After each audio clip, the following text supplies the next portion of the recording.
ज्ञानवरसुधा टीकाकारान्वयं नमः। पृथ्वीमण्डलमध्यस्थाः गुणबोधमतानुगाः वैष्णवाः विष्णुहृदयाः तान् नमस्ये गुरुन् नमः। श्रीगुरुभ्यो नमः। सृष्टस्थित्यव्ययः नियतदिशितमो बन्धमोक्षाश्च यस्मात् तस्य श्रीब्रह्मरुद्रप्रभृतिः स्वरनरद्वीषशत्रुत्मकस्य विष्णोर्व्यस्ताः समस्ताः सकलगुणनिधिः सर्वदोषव्यपेतः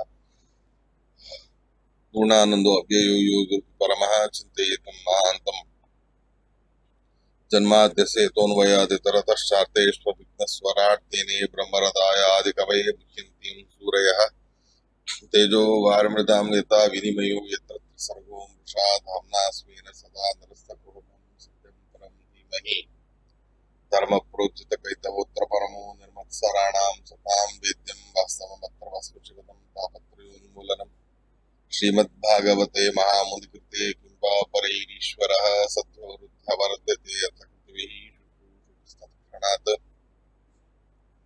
निगमकल्पतरोर्गलितं फलं सुखमुखादमृतद्रवसंयुतं पिबत भागवतं रसमालयं मुहुरहो रसिकाः भुवि भावुकाः नैमिषे अनिमिषक्षेत्रे ऋषेश्रवणकादयः सत्रं स्वर्गाय लोकाय सहस्रसममासत् यं प्रव्रजन्तमनुपेतमपेतकृत्यम् द्वैपायनो विरहकातरः जुहाव पुत्रेति तन्मयतया तरवोऽपि नेदुः तं सर्वभूतहृदयं मुनिमानतोऽस्मि। स्वस्य स्वतामखिलसन्मङ्गलानि भवन्तु श्लोकैकपठनश्रवणमात्रेण वक्तुश्च श्रोतॄणां निखिलकलिकृतकल्मषापनोदनपटुतरे धर्माद्यखिलपुरुषार्थसाधनैभूते श्रीमन्महाभागवते तृतीयस्कन्धे अद्य किञ्चित् पूर्वकथा प्रमेयानुवादः। श्रीगुरुभ्यो नमः। हरि ओम्।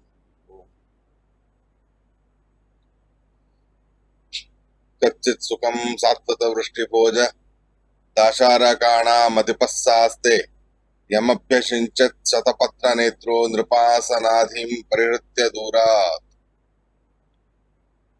మూడవ స్కందము మొదటి అధ్యాయము 29వ శ్లోకాన్ని మనం ఇవాళ చెప్పుకుంటున్నాం. క్వచిత్ సుఖం సాత్వత వృష్టిభోజ దాశార్హకాణామధిపస్సాస్తే యమభ్యషించత్ శతపత్రనేత్రో నృపాసనాధిం పరిహృత్య దూరాత్. మహాభారత తాత్పర్యంలోనూ కూడా ప్రస్తావన చేసినటువంటి విషయం, దశమస్కంద భాగవతంలోనూ కూడా వచ్చినటువంటి విషయం. విశేషంగా శ్రీకృష్ణ పరమాత్ముడు రుక్మిణీ స్వయంవరానికి వెళ్ళేటటువంటి సందర్భంలో జరాసంధాదులందరూ కూడా ఎలాగైనా సరే శ్రీకృష్ణుడికి ఆశ్రమం లేకుండా చేద్దాము అని అనుకుంటారు. ఆ విషయం తెలుసుకున్న ఇంద్రదేవుడు వెంటనే తన దూతతో పాటు తన ఆసనాన్ని పంపించి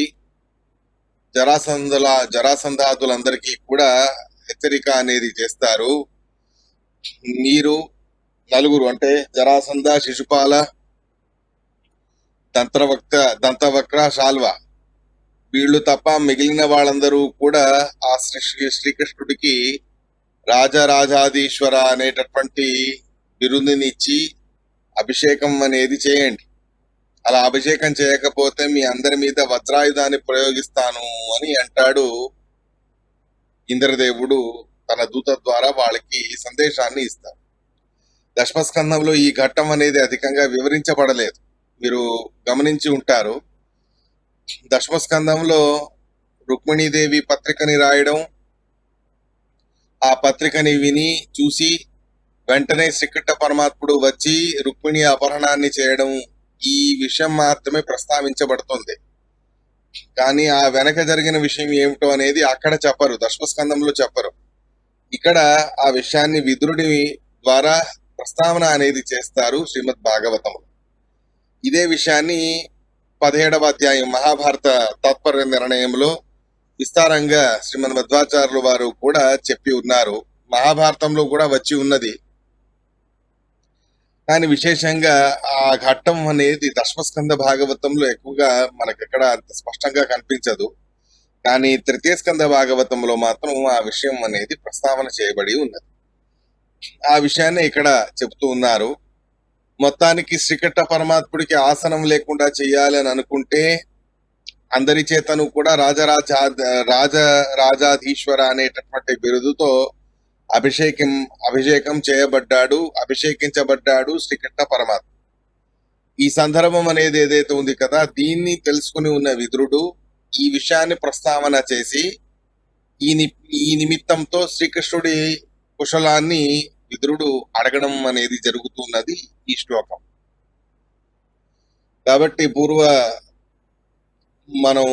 ఉపక్రమ అనేది పూర్వ ప్రమేయం అనేది వెనక జరిగినటువంటి కథాభాగం అనేది తెలుసుకుంటే మనకి ఇది స్పష్టంగా అవుతుందని చెప్పాను.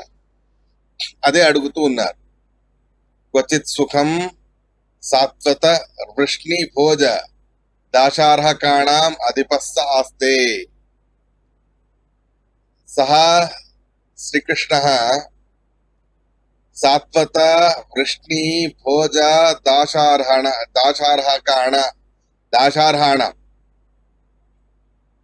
ఈ 4 వంశాలు భోజ వంశానికి సంబంధించినటువంటి ఆ వాళ్ళ మధ్యలోనే ఉండేటటువంటి బంధుత్వం ఉన్నటువంటి వంశాలు ఇవి 4. సాత్వత వంశం అని అంటారు, వృష్ణి వంశం అని అంటారు, భోజ వంశం మరియు దాశార్హ వంశం అని అంటారు. ఈ 4 రకాల వంశాలు ఆ ద్వారకా మథుర చుట్టుపక్కల ఉండేటటువంటి ప్రాంతాలని ఏలేటటువంటి వాళ్ళే ఉన్నారు. వీళ్ళందరికీ అధిపతి అయినవాడు అధిపతి అయినవాడు శ్రీకృష్ణ పరమాత్ముడు. అటువంటి శ్రీకృష్ణ పరమాత్ముడు సుఖంగా ఉన్నాడా అని విషయాన్ని ప్రస్తావన చేశారు. మూడవ పాదం అంటే కింది లైన్ లో చూస్తే యమభ్యసించత్ శతపత్ర నేత్రో నృపాసనాధిం పరిహృత్య దూరాత్. యమభ్యసించత్ నృపాసనాధిం పరిహృత్య దూరాత్. ఇక్కడ ఆది అనేటటువంటి శబ్దం ఉన్నది. ఆ ఆది అనే శబ్దాన్ని వివరణ చేస్తారు శ్రీమదాచార్యులు వారు. ఆదిర్ మనోవరూథం చ ఆత్మా స్వామి ఇతి చోచ్యతే ఇత్యభిధానం. ఆదిర్ మనోవరూథం చ ఆత్మా స్వామి ఇతి చోచ్యతే ఇత్యభిధానం. యజ్ఞభ్యసించత్ శతపత్ర నేత్రో నృపాసనాధిం. నృపాసనాధిం అనే మాటలో ఆదిం అనే శబ్దం ఉన్నది. అది ఆది అంటే ఏంటి అంటే దానికి పలు రకాల అర్థాలు అనేవి ఉన్నాయి. మానసికమైనటువంటి దుఃఖాన్ని కూడా ఆది అని అంటారు. మానసికమైన వ్యథ దుఃఖాన్ని కూడా ఆది అని అంటారు. ఆధిర్ మనోవరూథం చ ఆత్మా స్వామి ఇది చోచ్యతే. ఆత్మ అన్న ఆది శబ్దంతోనే చెప్పబడుతుంది. స్వామి అనే శబ్దము కూడా ఈ ఆది అనే శబ్దంతోనే చెప్పబడుతూ ఉన్నది. అయితే సాత్వత వృష్టి భోజక వంశాలు ఏవైతే ఉన్నాయో ఈ 4 వంశాలకు కూడా అధిపతిగా ఉగ్రసేన మహారాజు గారిని అంటే కంసుడి తండ్రి గారిని అభిషేకం చేశాడు శ్రీకృష్ణ పరమాత్మ. ఆ విషయాన్ని ప్రస్తావన అనేది చేస్తూ ఉన్నారు. యమభ్యసించత్ శతపత్ర నేత్ర. శతపత్ర నేత్ర అనే మాటకి శ్రీకృష్ణ పరమాత్ముడు అని తీసుకోవాలి. ఎందుకు అంటే శతపత్ర అంటే పుండరీకం తద్వత్ ఆయత. పుండరీకాన్ని శతపత్రం అని అంటారు. కమల పుష్పాలని శతపత్ర అని అంటారు. ఆ శతపత్రమైన కమల పుష్పం అనేది చాలా విస్తారంగా ఉంటుంది. అలాంటి విస్తారమైనటువంటి కళ్ళు కలిగిన వాడు శ్రీకృష్ణ పరమాత్ముడు. కాబట్టి పుండరీక అనేటటువంటి శబ్దంతో చెప్పారు. మొత్తానికి పుండరీకాక్షాన్ని మనం ఏదైతే సంధ్యావందనం చేసేటప్పుడు చెప్తామో అటువంటి పుండరీకాక్ష అనే అర్థాన్ని ఇక్కడ ప్రస్తావన అనేది చేస్తూ ఉన్నారు. ఇలాంటి పుండరీకాక్షుడైన శ్రీకృష్ణ పరమాత్ముడు ఆది అనే శబ్దానికి నృపాసనాధిం అని ఉన్నది. రాజుల ఆసనము అనబడేటటువంటి అధిష్టానము అనే అర్థాన్ని తీసుకోండి అని చెప్తూ ఉన్నారు. మొత్తానికి ఏమైంది? కృపాసనాదిం సింహాసన విషయకం ఆదిం దూరాత్ పరిహృత్య ఇత్యత్ర ఆదిశబ్దేన సింహాసనం మమ నాభూతి మానసి వ్యత ప్రతీయతే. ఆదిస్తు మానసీ పీడేత్యమరోక్తే తాం పరిహృత్య ఇది వ్యాఖ్యానే భగవన్ మనసీతర పురుష మానసీవ వ్యత ప్రసక్తి రాయాతి నచసా యుక్త అతో అత్ర వివక్షితం ఆదిశబ్దార్థం ప్రమాణేనేవ దర్శతి ఆదిరితి అని టిప్పణీకారులు చెప్తూ ఉన్నారు. మొత్తానికి నృపాసనాధిం అనే శబ్దానికి, ఆది అనే శబ్దానికి మనోవ్యథ అనేటటువంటి మాట ఉన్నది. ఆ మనోవ్యథ అనే ప్రసంగం ఇక్కడ లేదు. టిప్పణీకారులు యాదవారు వాళ్ళు ఓ విషయాన్ని ప్రస్తావన చేస్తారు. మానసికమైనటువంటి పీడ ఎవరికి? ఉగ్రసేన మహారాజు గారికి నృపాసనాధిం అంటే పూర్వపక్షంగా మనం చూస్తే ఉగ్రసేన మహారాజు గారికి నృపాసనానికి సంబంధించిన ఆది అనేది ఉన్నది అని చెప్పినట్టు అవుతుంది. ఆది అనే శబ్దాన్ని మనం ఉన్నది ఉన్నట్టుగా తీసుకుంటే, కాబట్టి ఆది అనే శబ్దాన్ని ఉన్నది ఉన్నట్టుగా తీసుకుంటే ఉగ్రసేన మహారాజు గారికి నృపాసనాదిం రాజుగారి యొక్క ఆసనకి సంబంధించిన ఆది అనేటటువంటిది, మానసికమైన వ్యథ అనేటటువంటిది ఉన్నది అని అనిపిస్తుంది ఇక్కడ. అలా ఆ అర్థం అనేది ఇక్కడ యోగ్యమైనది కాదు అనేటటువంటి విషయం మనకు స్పష్టంగా చెప్తారు ప్రమాణాన్ని శ్రీమదాచార్యులు వారు.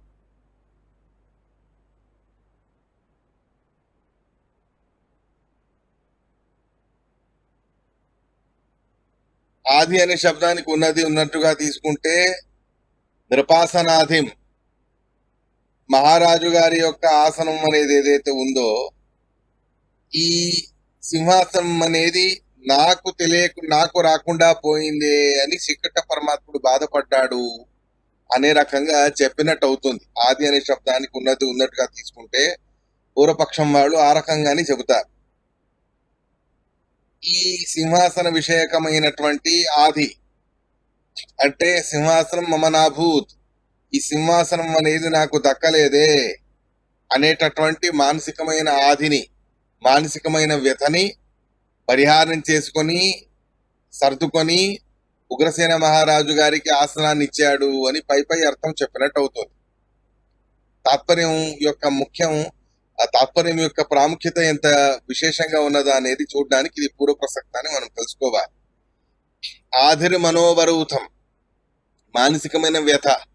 ఈ రాజుగారి ఒకవేళ ఉన్నది ఉన్నట్టుగా తీసుకుంటే నృపాసనాధిం పరిహృత్య దూరాత్ పరిహృత్య, ఆ మానసికమైన సింహాసన విషయకమైనటువంటి మానసికమైన చింత, ఇది నాకు దక్కలేదే అనేటటువంటి ఒక మానసికమైన చింత, దాన్ని దూరంగానే పెట్టేసి శతపథ నేత్రుడైన శ్రీకృష్ణ పరమాత్ముడు సాత్వత వృష్టి భోజక వంశాదులందరికీ కూడా ఉగ్రసేన మహారాజు గారిని అభిషేకం చేశాడు అని పైన ఆది శబ్దాన్ని ఉన్నది ఉన్నట్టుగా తీసుకుంటే చెప్పినట్టు అవుతుంది.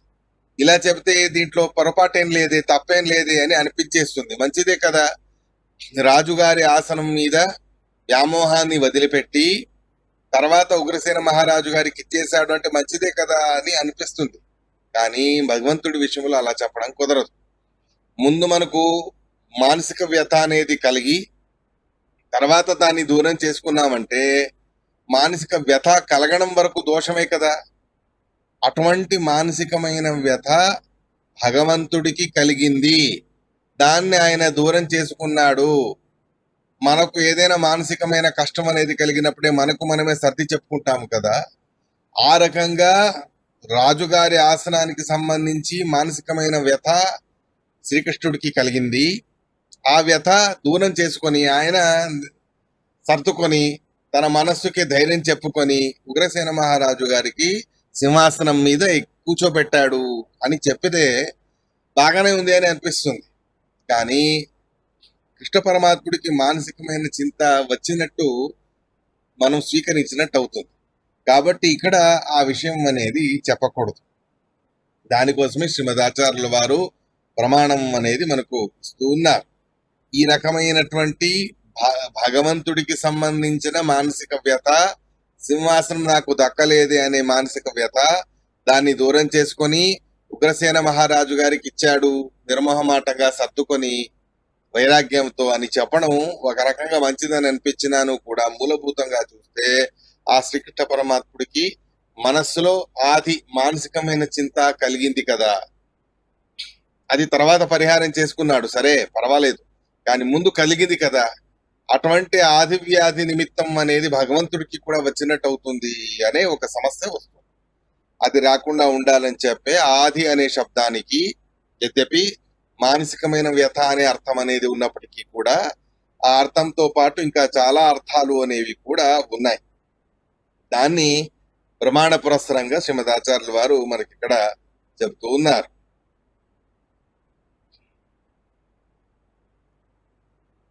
తథాచ అత్ర ఆది శబ్దో మనఃపరో నతు తద్గత పీడాపరో నృపాసనం మమ భూయాత్ ఇత్యాదిం తద్విషయకం మనో దూరాదేవ పరిహృత్య ఇతి మూలార్థ ఇది భావ. నచ అత్రాపి భగవన్ మనసి నృపాసన విషయకత్వ ప్రసక్తి తస్య అదోషత్వ భావాత్ తస్య తత్యాగేన వైరాగ్య లక్షణ గుణాలాభాచ్చ ఇది ధ్యేయం. ఆదిర్ మనోవరూథం చ ఆత్మా స్వామి ఇది చోచ్యతే అని అభిధానం. ఈ అభిధానంలో ఆదిర్ మనోవరూథం చ అనే మాటని మాత్రం ఎత్తిపెట్టి చెబుతారు టిప్పణికారు. సామాన్యంగా ఆది అనే శబ్దానికి మనోవ్యథ అనేది కూడా ఉన్నది. మనోవ్యథ అంటే మానసికమైన చింత అనే అర్థం కూడా ఉన్నది. దానికి తోడుగా మనోవరూథం అంటే మానసికమైనటువంటి కోరిక కొంచెం సూక్ష్మంగా ఉంది కాబట్టి గమనించి వినండి. ఆది అనే శబ్దానికి మానసికమైనటువంటి వ్యథ అనే అర్థం ఉన్నది. ఆది వ్యాధి నిమిత్తము అని అంట. ఆది వ్యాధి నిమిత్తేన విక్షిప్త మనసోపితు బ్రహ్మసూత్ర భాష్యంలో ఈ శ్లోకాన్ని చెబుతూ శ్రీమన్ మధ్వాచార్యులు వారు ఆది వ్యాధి నిమిత్తేన విక్షిప్త మనసోపితు అనే మాటని చెబుతూ ఆది అనే శబ్దానికి మానసికమైన వ్యథ అని చెప్పారు. కానీ అది ఒకటే అర్థం కాదు. ఆది అనే శబ్దానికి మానసికమైన వ్యథ అర్థం ఒకటి ఉన్నది. మానసికమైన వ్యథ అనే అర్థంతో పాటు మనోరథము అనబడేటటువంటి అర్థము కూడా ఉన్నది. మానసికమైనటువంటి వ్యథ వేరు, మానసికమైనటువంటి వాంఛ వేరు, కోరిక వేరు. రెండిటికి కూడా వ్యత్యాసం అనేది ఉన్నది.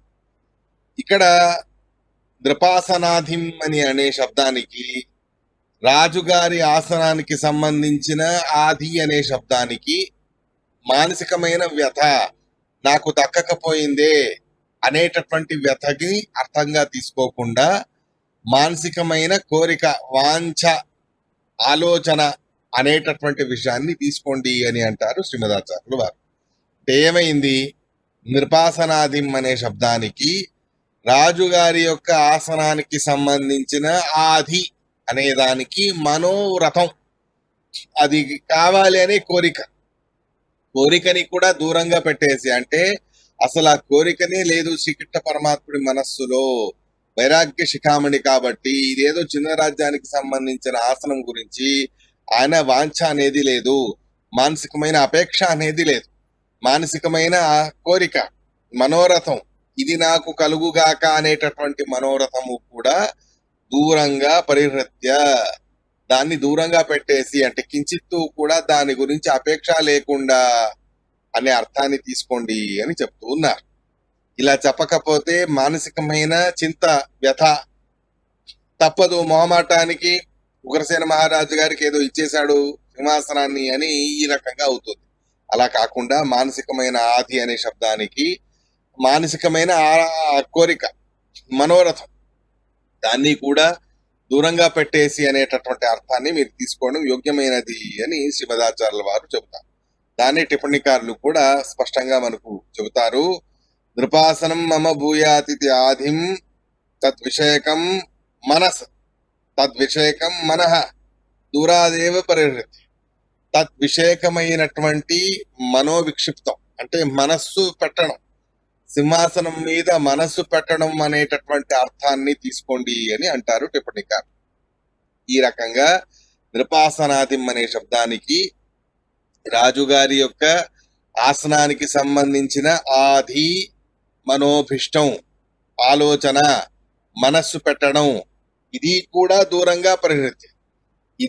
దూరంగా పరిహారం చేసేసి కించిత్తు కూడా దాని మీద అపేక్ష లేకుండా ఉగ్రసేన మహారాజు గారికి సమగ్రమైన ఆ సింహాసనాన్ని అంటే ఆ రాజ్యాన్ని అప్పజెప్పాడు శ్రీకృష్ణుడు అనే అర్థాన్ని తీసుకోండి అని శ్రీమదాచార్యుల వారు చెప్తూ ఉన్నారు. కాబట్టి చిన్న శ్లోకమే, తాత్పర్యము కూడా చాలా చిన్నదే, కానీ ఇంతలోనే చాలా వ్యత్యాసం అనేది అవుతుంది. నృపాసనాదిం అనే శబ్దానికి మానసికమైన వ్యథ అనేది తీసుకోకుండా రాజుగారి ఆసనానికి సంబంధించిన మనస్సు పెట్టడం అనే అర్థాన్ని తీసుకోండి. ఆ మనస్సు పెట్టడం అనేది కూడా దూరంగా చేసేసి, అంటే మనస్సు కూడా దాని మీద కించిత్తు కూడా కోరిక లేకుండా అనే అర్థాన్ని తీసుకోండి అని చెబుతా. అలా కించిత్తు కూడా కోరిక లేకుండా అత్యంత వైరాగ్య శిఖామణి అయిన భగవంతుడు ఈ రకంగా ఆ భోజాంధక వృష్టి వంశాలకు సంబంధించిన ఏదైతే ఆ రాజ్యం భారం అనేది ఉన్నదో దాన్ని ఉగ్రసేన మహారాజు గారికి అప్పజెప్పి తను ఈ రకంగా ఉగ్రసేన మహారాజు గారి మీద అనుగ్రహం చేశాడు కదా, అలాంటి ఆ శ్రీకృష్ణుడు కులాసాగా ఉన్నాడా అని విదురుడు ఉద్ధవుణ్ణి అడగడం అనేది జరిగినది. మొత్తానికి శ్లోకార్థం ఈ రకంగా తాత్పర్యపూర్వకంగా మనం తెలుసుకోవాల్సింది ఇలా.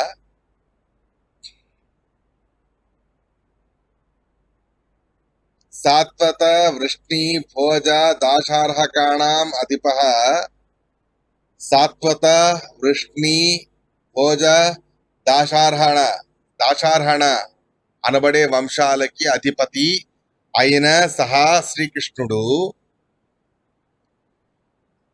నృపాసనాదిం ఆ 4 వంశాలకు సంబంధించిన మథురా రాజ్యాధిపత్యాన్ని, నృపాసనాదిం మథురా రాజ్యానికి సంబంధించిన ఆధిపత్యాన్ని, ఆ సింహాసనాన్ని, సింహాసనం మీద ఉండేటటువంటి ఒక ఆలోచనని కూడా దూరాత్ పరిహృత్య దూరంగా పెట్టేసి కించిత్తు కూడా దాని మీద అపేక్ష అనేది లేకుండా ఏ ఉగ్రసేన మహారాజు గారిని అభ్యసించత్ ఆ 4 వంశాల మీద ఆ రాజ్యానికి అభిషేకం అనేది చేశారో అటువంటి ఆ శతపత్ర నేత్రుడైన సహా శతపత్ర నేత్ర ఆ శ్రీకృష్ణ పరమాత్ముడు వచ్చి సుఖం ఆస్తే సుఖంగా ఉన్నాడా అని శ్లోకానికి అర్థం.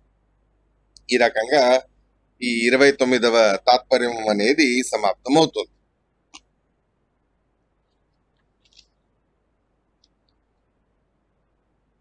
37వ శ్లోకానికి కూడా తాత్పర్యాన్ని రాశారు ఆచార్యుల వారు. 37వ శ్లోకం.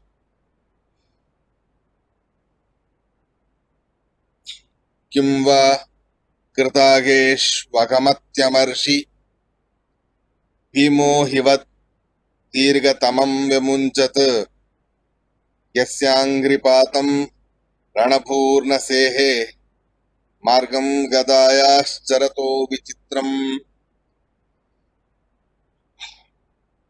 కిం వా కృతాగేష్వగమత్యమర్షి భీమో అహివత్ దీర్ఘతమం వ్యముంచత్ యస్యాంఘ్రిపాతం రణభూర్ణసేహే మార్గం గదాయాశ్చరతో విచిత్రం.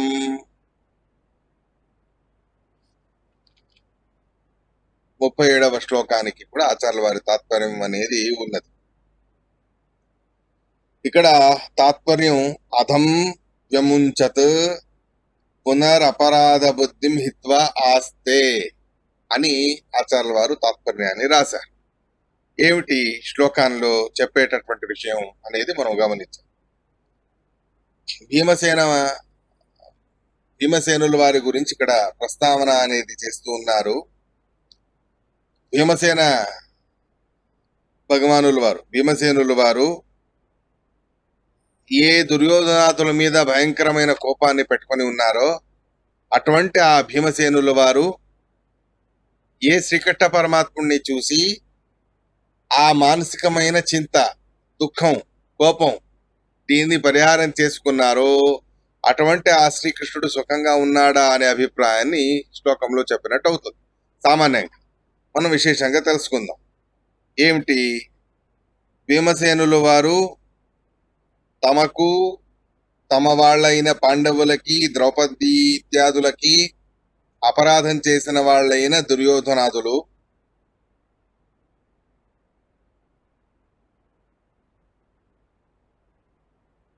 ఆ దుర్యోధనాదులు ఎవరైతే ఉన్నారో అలాంటి ఆ దుర్యోధనాదులందరూ కూడా భీమసేనుల వారికి పాండవులకి ద్రోహం తలపెట్టింది సిద్ధం. అలాంటి ఆ ద్రోహం తలపెట్టినటువంటి వాళ్ళకి తిరిగి ద్రోహం తలపెట్టాలి అనే ఆలోచన లేకుండా పునరపరాధ బుద్ధిం ప్రతి అపకార బుద్ధిం తథాచ అత్ర అఘశబ్దస్య ప్రత్యపకార వాచకస్య దీర్ఘతమం బహుకాలం అనువర్తమానం ఇత్యనేన వ్యముంచత్ ఇత్యనేన చానవయస్యారస్యాయ స్వబుద్ధి లక్షకత్వే ప్రతి అపకారః కర్తవ్య ఇది బహుకాలీనాం బుద్ధిం కింవా వ్యముంచతాం బుద్ధిం ముక్త్వా ఆస్తే కింవా స్వకర్తవ్యత్వేన బహుకాల చింతితం ప్రతి అపకారం కృతవాన్ కిం ఇత్యర్థః ఆంఘ్రిపాతే నిమిత్తమః మార్గం ఇది.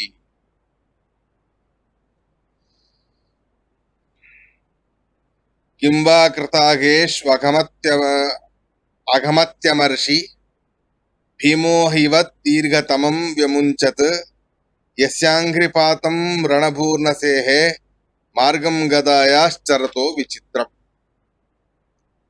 ఇక్కడ పైన అర్థం చూస్తే భీమసేనులు వారు తమకు ద్రోహం తలపెట్టిన దుర్యోధనాదులు ఎవరైతే ఉన్నారో ఆ దుర్యోధనాదుల మీద కింబా అఘం వ్యముంచత్ తమలో ఉండేటటువంటి పాపాన్ని వాళ్ళ మీద వాళ్ళలో చేర్చారు, తమలో ఉండే పాపాన్ని వాళ్ళకి అంటగట్టారు అనే అర్థం పైన చెప్పినట్టు అవుతుంది. శ్లోకాన్ని గమనిస్తే పైన అర్థం ఈ రకంగా చెప్పినట్టు అవుతుంది. కృతాఘేషు అఘమతి అమర్షి. కృతాఘేషు తమకు ద్రోహం తలపెట్టిన దుర్యోధనాదుల విషయంలో అఘమతి అమర్షి పాపము చేసిన కోపిష్టివాడైన భీమసేనుల వారు అహివత్ ఒక సర్పము వలె దీర్ఘతమం చాలా రోజుల నుంచి సంగ్రహం చేసుకొని ఉన్న విషాన్ని ఎలా రోషముతో పాము కక్కివేస్తుందో, కాటు వేసి ఆ విషాన్ని కక్కేస్తుందో అలా భీమసేనుల వారు మహాకోపముతో తనలో ఉండే పాపాన్ని దుర్యోధనాదుల మీద అంటగట్టారు అని చెప్పినట్టు అవుతుంది. సామాన్యంగా అర్థాన్ని చూస్తే ఆ రకంగా అర్థమవుతుంది. అఘమర్షి అఘమతి పాపము చేసిన కోపిష్టివాడైన భీమసేనుడు ఎలా ఆ విషాన్ని సర్పము కక్కినట్టు తనలో ఉండే పాపాన్ని దుర్యోధనాదులకు అంటగట్టాడు. అంటగట్టడం బాగానే ఉంది, కానీ తను చేసిన పాపం అని చెబితే అదెలా కుదురుతుంది? భీమసేనుల వారికి అసలు పాపమే లేదు. అలా ఉన్నప్పుడు భాగవతంలో అఘమతి అమర్షి భీమసేనం భీమహ అని భీమసేనుల వారికి విశేషణాలు ఇచ్చేశారు. పాపము చేసిన మహాకోపిష్టి వాడైన భీముడు అని చెప్పినట్టయింది. ఈ రకంగా పాపం చేయడం అనేది భీమసేనుల వారి విషయంలో లేనేలేదు. అలా ఉన్నప్పుడు భాగవతం ఎందుకు ఇలా చెప్పింది, విదురుడు ఎందుకు ఇలా అడుగుతూ ఉన్నాడు అనేది మనకు స్పష్టం కాదు. ఇది గందరగోళంగా ఉంటుంది.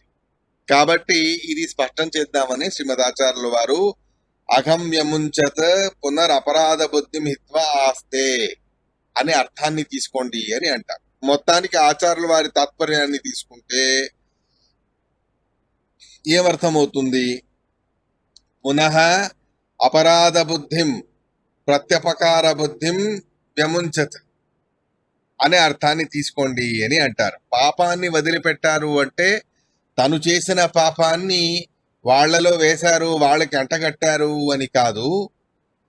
వాళ్ళు చేసిన పాపాలకి, వాళ్ళు చేసిన ద్రోహాలకి, వాళ్ళ విషయకమైనటువంటి పాపబుద్ధి అంటే వాళ్ళకి అపకారాన్ని చెయ్యాలి అనేటటువంటి ఆలోచన ఏదైతే ఉందో ఆ ఆలోచనని వదిలిపెట్టారు భీమసేనులు వారు అని ఈ అర్థాన్ని తీసుకోండి అని అంటారు.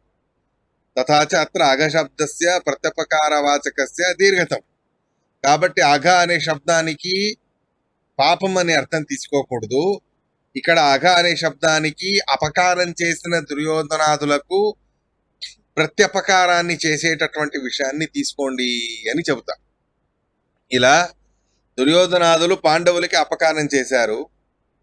అలా వాళ్ళకి అపకారం చేసిన వాళ్ళకి భీమసేనుల వారు కూడా అపకారం చెయ్యాలి అనే ఆలోచనలతో ఉన్నారు. బహుకాల మనవర్తమానం ఇత్తనేన చాలా కాలము నుండి కూడా దుర్యోధనాదుల మీద అమర్షి కోపముతో వాళ్ళకి బాగా వాళ్లకు కూడా ద్రోహం చేయాలి, ద్రోహం తలపెట్టాలి అనే ఆలోచనలతో ఉన్నారు భీమసేనుల వారు. అలాంటి ఆలోచనలతో ఉండేటటువంటి భీమసేనుల వారు అపకారం చేయడం అనేది వద్దు అని మానేశారు. ప్రత్యపకార కర్తవ్యతి బహుకాలీనం బుద్ధిం కింబ విముంచతాం బుద్ధిం ముక్త ఆస్తే.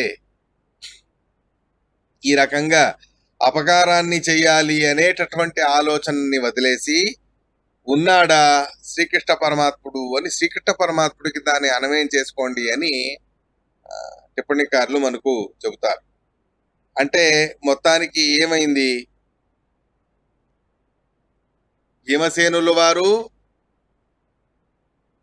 శ్రీకృష్ణ పరమాత్ముడి యొక్క స్వాతంత్రాన్ని తెలుసుకొని దుర్యోధనాదులందరిలోనూ కూడా భగవంతుడే ఉంటూ వాళ్ళ చేత ప్రేరణ చేయించాడు అనేటటువంటి విషయాన్ని ఉద్దేశంగా పెట్టుకొని అగమ్యముంచత అపకార బుద్ధిని హిత్వ వదిలేశారు అనేటటువంటి విషయాన్ని తీసుకోండి. లేదా పాండవులకి ద్రోహం చేశారు కదా దుర్యోధనాదులు, అటువంటి పాండవులకు ద్రోహం చేసిన దుర్యోధనాదుల విషయంలో అపకారాన్ని చెయ్యాలి, వాళ్ళకి ద్రోహం తలపెట్టాలి అని శ్రీకృష్ణ పరమాత్ముడు కూడా అనుకున్నాడు. అలా అనుకున్న శ్రీకృష్ణ పరమాత్ముడు ఎంతో ఎప్పుడో నుంచో దుర్యోధనాదులకి ఆ రకంగా నానా రకాలుగాను కూడా ద్రోహం చేయాలి, వాళ్ళని నాశనం చేయాలి అని అనుకున్న ఆ శ్రీకృష్ణ పరమాత్ముడు మహాభారత యుద్ధం అయిపోయిన తర్వాత ఇక ఆ భావనని వదిలిపెట్టాడా అని అడుగుతూ ఉన్నాడు విదురుడు. ఈ రకంగా అర్థాన్ని తీసుకోండి అని చెబుతారు. అంటే చాలా చక్కగా ఉంది శ్లోకం, కఠినంగా ఉంది కానీ చాలా చక్కగా ఉంది. రెండు రకాలుగాను కూడా మనకు చెబుతారు. తాత్పర్యం స్పష్టమైందిగా. అఘ అనే శబ్దానికి పాపం అనే అర్థం తీసుకోకుండా అపకార బుద్ధి, వాళ్ళకి ద్రోహం తలపెట్టాలి అనేటటువంటి ఆలోచనని వదిలిపెట్టారా అనే అర్థాన్ని తీసుకోండి, ద్రోహం తలపెట్టే బుద్ధి అనే అర్థాన్ని తీసుకోండి అని ఆచార్యుల వారు చెప్పారు. పునః అపరాధ బుద్ధిం హిత్వా, అపరాధ బుద్ధిని వాళ్ళు చేసిన అపరాధాలకి మళ్ళీ వాళ్ళకి అపరాధం చెయ్యాలి అనే బుద్ధిని హిత్వా వదిలేసి ఆస్తే ఉన్నాడా శ్రీకృష్ణుడు అని విదురుడు అడుగుతూ ఉన్నాడు. అంటే మొత్తానికి శ్లోకాన్ని మనం తీసుకున్నప్పుడు చాలా సూక్ష్మంగా ఉంది. దుర్యోధనాదులకు ద్రోహం తలపెట్టాలి అని అనుకోవడం మంచిదే కదా. ఆ ద్రోహం తలపెట్టాలి అని అనుకున్న శ్రీకృష్ణుడు అటువంటి ఆలోచనని వదిలేశాడా అని ఎందుకు అడుగుతున్నాడు విదురుడు? చాలా సూక్ష్మంగా ఉంది శ్రీమద్ భాగవతం. దుర్యోధనాదులకు ద్రోహం చెయ్యాలనే అనుకున్నాడు, వాళ్ళు చేసిన అపరాధాలకి వాళ్ళకి సరిగ్గా గుణపాఠం చెప్పాలి అని అనుకున్నాడు శ్రీకృష్ణుడు. అలా అపరాధం చేసిన దుర్యోధనాదులందరికీ కూడా ఆ రకంగా నాశనం చేసి వాళ్ళ పాప ప్రతిఫలాలని వాళ్ళకి ఇవ్వాలి అని అనుకున్నాడు ఆ శ్రీకృష్ణుడు. అలా అనుకున్న ఆ శ్రీకృష్ణ పరమాత్ముడు ఆ బుద్ధిని వదిలేశాడా అని అడుగుతున్నారు కదా. అది ఏంటి, వాళ్ళకి ద్రోహం తలపెట్టాలి అని అనుకోవడం తప్పు కాదు, వాళ్ళు చేసిన పాపాలకి వాళ్ళకి సరిగ్గా గుణపాఠం చెప్పాలని అనుకోవడం కూడా యోగ్యమైనది. అలా ఉన్నప్పుడు మళ్ళీ ఈ రకంగా ఎందుకు విదురుడు అడుగుతూ ఉన్నాడు అని అడిగితే చాలా చక్కగా చెబుతారు. ఇక్కడ ఒక విషయం, ఇది అంతా ఎప్పుడు యుద్ధం జరిగింది, దుర్యోధనాదులందరూ కూడా మరణించారు, యుధిష్ఠిరుడు రాజ్యాభిషేకాన్ని స్వీకరించాడు. యుధిష్ఠిరుడు రాజ్యాభిషేకాన్ని స్వీకరించిన తర్వాత ఈయన తీర్థయాత్రలకని వెళుతూ వెళుతూ వస్తూ ఈ మధ్య కాలంలో యుద్ధం అంతా జరిగిపోయి దుర్యోధనుడు మరణించిన తర్వాత విదురుడికి ఉద్ధవుడికి జరిగిన సమాగమం. విదురుడికి ఉద్ధవుడికి జరిగిన సమాగమంలో దుర్యోధనుడు ఉన్నంత వరకు ఆ బుద్ధి అనేది ఉంటుంది. దుర్యోధనుడే మరణించిన తర్వాత ఇక ఆ బుద్ధి ఎందుకు వస్తుంది? కాబట్టి ఈ రకంగా వాళ్లను ద్రోహం చేయాలి, వాళ్ళకి ఆ అపరాధాన్ని చేసినందుకు సరిగ్గా వాళ్ళకి శిక్షని ఇవ్వాలి అని ఆలోచించిన ఆ శ్రీకృష్ణుడు ఇప్పుడు ఆ ఆలోచనని వదిలిపెట్టి సుఖంగా ఉన్నాడా? ఎందుకంటే దుర్యోధనాదులందరూ మరణించారు, ఇక మరణించిన తర్వాత వాళ్ళకి ద్రోహం తలపెట్టే సందర్భం ఏముంటుంది అని ఈ అభిప్రాయాన్ని తీసుకోండి అని అంటూ ఉన్నారు. మొత్తానికి శ్లోకార్థాన్ని ఈ రకంగా తెలుసుకోవాలి.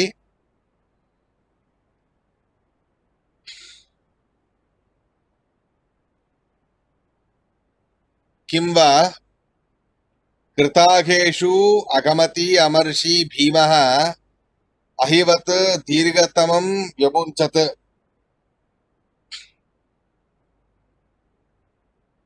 కృతాఘేషు తమకు ద్రోహం తలపెట్టినటువంటి దుర్యోధనాదులు, ఆ దుర్యోధనాదుల విషయంలో అగమతి వాళ్ళకి ద్రోహం తలపెట్టాలి అనేటటువంటి ఆలోచనలతో ఉన్న భీమసేనుల వారు, అమర్షి మా కోపిష్టి వారైన ఈయన, అహివత్ ఒక సర్పము వలె, దీర్ఘతమం చాలా కాలము నుండి దుర్యోధనాదులను నాశనం చేయాలి అనే ఆలోచనలతో ఉన్న భీమసేనులు వారు ఆ ఆలోచనలని వ్యముంచత్ వదిలిపెట్టారు.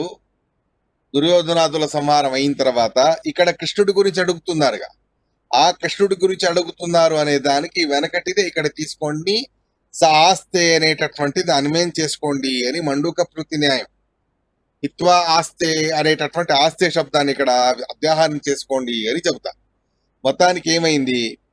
యస్యాం అంగ్రిపాతం రణభూహు నసేహే గదాయా మార్గం చరత. అదే యస్యాం ఏ కురుక్షేత్ర రణభూమిలో విచిత్రం గదాయా మార్గం చరత, విచిత్రమైన గదా విద్యలో ఉండేటటువంటి ఎన్నో రకాల మలుపులు, ఎన్నో రకాల ఆ గదా విద్య లక్షణాలను, గదా విద్యలో ఉండేటటువంటి పట్టులను, గదా యుద్ధంలో ఉండేటటువంటి చిత్ర విచిత్రమైనటువంటి మండలాలు, అలాంటి చిత్ర విచిత్రమైనటువంటి ఆ గదా యుద్ధంలో ఉండేటటువంటి మండలాలని చేస్తూ, చూపిస్తూ, ప్రదర్శిస్తూ గదా యుద్ధాన్ని చేస్తున్న ఆ భీమసేనుల వారి యొక్క ప్రభావాన్ని, అంగ్రిపాతం వారి యొక్క పాద ప్రహారాన్ని, రణభూర్ణసేహే కురుక్షేత్ర భూమి సహనం అనేది చేయలేదో అలాంటి ఆ భీమసేనులు వారు ఆ కురుక్షేత్ర సంగ్రామంలో కృతాగేషు తమకు ద్రోహం తలపెట్టిన దుర్యోధనాదుల విషయంలో అగమతి వాళ్లకు ద్రోహం తలపెట్టాలి అనే ఆలోచనలతో ఉన్న వారై అమర్షి చాలా కోపముతో ఆ భీమసేనుడు వాళ్ళ మీద ఉండేటటువంటి ఆ కోపాన్ని వ్యముంచత్ కురుక్షేత్ర సంగ్రామంలో వాళ్ళ మీద చూపించాడో, చూపించి ఆ గదా యుద్ధ మండలాలని, పలు రకాలుగా ఉండేటటువంటి గదా యుద్ధ పాఠవాలని ప్రదర్శిస్తూ ఈ రకంగా భీమసేనుల వారి చేత దుర్యోధనాదులందరినీ నాశనం చేయించాడు కదా శ్రీకృష్ణుడు. అలాంటి ఆ శ్రీకృష్ణ పరమాత్ముడు దీర్ఘతమం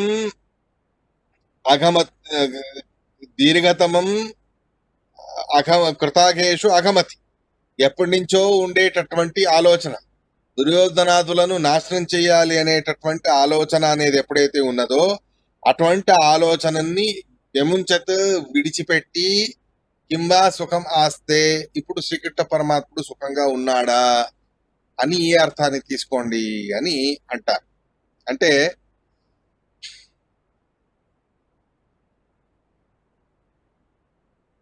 గదా యుద్ధంలో ఎన్నో రకాల మార్గాలని చేస్తూ ఎన్నో రకాల చిత్ర విచిత్రమైనటువంటి లీలల్ని చూపిస్తూ ఆ గదా యుద్ధంలో మహా కౌశల్యాన్ని సాధించిన భీమసేనుల వారిని నిమిత్తం చేసి వాళ్లకు ద్రోహం తలపెట్టిన ఆ పాపాత్ములైన దుర్యోధనాదులు ఎవరైతే ఉన్నారో అలాంటి వాళ్ళని వాళ్ళ మీద మహాకోపము ఉన్న భీమసేనుల వారు వాళ్ళకి ద్రోహం తలపెట్టాలి అనే ఆలోచనలతో అదే ఉద్దేశంతో యుద్ధ భూమిలో నానా రకాలుగా యుద్ధ విద్యని ప్రదర్శిస్తూ దీర్ఘతమం ఎన్నో రోజుల నుండి ఆ దుర్యోధనాదుల మీద పగను పెంచుకుని ఉన్న భీమసేనుల వారు ఆ దుర్యోధనాదులందరినీ సంహారం చేసేసిన తర్వాత ఆ దుర్యోధనాదులందరినీ ఈ భీమసేనుల వారి చేత సంహారం చేయించేసి శ్రీకృష్ణుడు ఇప్పుడు ఆ బుద్ధి అనేది ఉండదుగా, దుర్యోధనాదులు ఉన్నంత వరకు ఆ బుద్ధి ఉంటుంది.